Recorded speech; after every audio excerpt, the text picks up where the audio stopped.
चीन Pakistan economic corridor यानी CPEC चीन की अरबों डॉलर की महत्वाकांक्षी योजना बेल्ट एंड रोड का सबसे अहम हिस्सा है। हालांकि पाकिस्तान में सीपीईसी योजनाओं की धीमी गति से चीनी कंपनियां हताश हो चुकी हैं।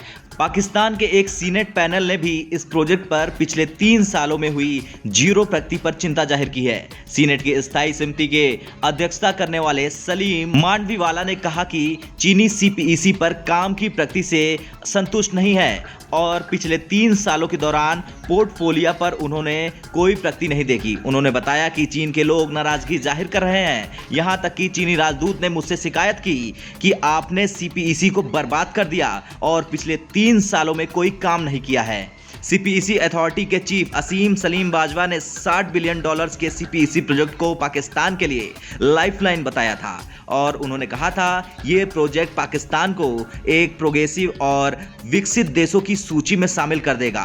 हालांकि बाजवा को हटाकर खालिद मसूर को सीपीईसी अथॉरिटी का चीफ बनाया गया। उन्होंने सीपीईसी के फेज 1 पावर प्रोजेक्ट को लेकर कमेटी को जानकारी दी। इसमें निवेशकों के सामने आने वाली चुनौतियों के बारे में भी बात की गई थी।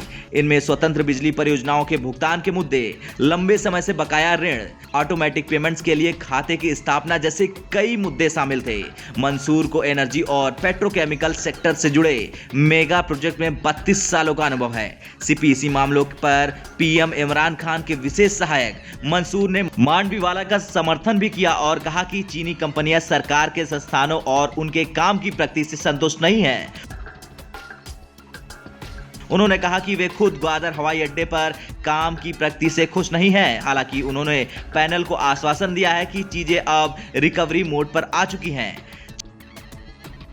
चीन पाकिस्तान में धीमी गति से चल रहे काम को लेकर तो परेशान ही है, साथ ही सीपीईसी प्रोजेक्ट से जुड़े कुछ चीनी लोगों को भी अपनी जान गंवानी पड़ी।